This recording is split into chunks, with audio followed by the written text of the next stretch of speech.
Loué soit Jésus-Christ, sa paix soit avec vous.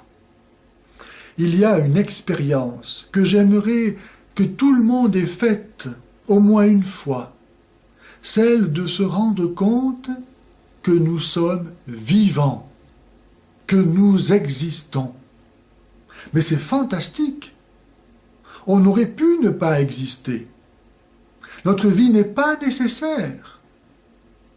Avant d'avoir été conçus, nous n'existions pas.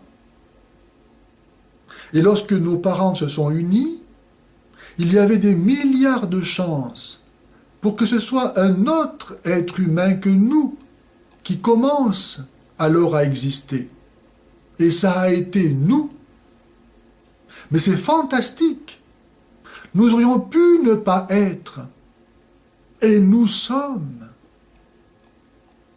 Dès lors, comment ne pas se réjouir de participer à cette grande aventure de l'existence, dans laquelle nous pouvons apporter quelque chose de nouveau, de personnel, d'original, quelque chose de beau, de vrai, de bien, à la mesure de notre liberté et de notre volonté. Quelque chose qui aurait pu ne pas être, et qui grâce à nous sera. C'est fantastique. Comment ne pas retourner vers celui qui nous donne en ce moment la vie pour lui dire merci. Je ne parle pas seulement de nos parents, qui ne nous ont pas donné la vie, mais qui nous l'ont transmise, car eux-mêmes l'ont reçue, de leurs propres parents. Et ainsi, de parent à parent, il faut bien remonter à celui qui donne la vie, à celui qui est l'origine, la cause de notre vie. Il n'est pas une force obscure, il n'est pas une énergie impersonnelle que l'on pourrait exploiter et manipuler au gré de quelques connaissances ésotériques, comme l'imagine le New Age. Il est quelqu'un qui s'est révélé dans notre histoire, Jésus-Christ, l'amour qui donne la vie gratuitement et qui attend en retour que nous lui donnions notre vie, comme il nous l'a donné lui-même. Lui qui est la cause et la raison de notre existence. Et donc à qui nous pouvons nous abandonner avec confiance comme à notre Père.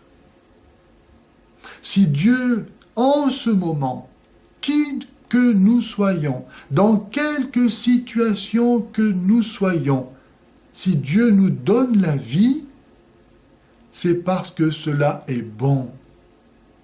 Dieu nous dit, il est bon que tu sois. Je t'aime. Et la preuve que je t'aime, c'est que je te donne d'exister. J'aurais pu faire que tu ne sois pas. Et j'ai voulu que tu sois. C'est fantastique d'être aimé à ce point. Nous lui devons tout ce que nous sommes. Comment dès lors ne pas descendre au fond de soi-même, dans son cœur, à la racine de ce que nous sommes, là où nous commençons à exister, pour essayer de toucher du doigt celui qui en ce moment nous donne l'existence, pour lui dire « Merci Père, merci Père, je t'aime ». Alors, notre vie offerte à la sienne, unie à la sienne, nous permet de jouir de cette plénitude de vie et d'être de bonté et de vérité qui sont à l'origine de ce que nous sommes.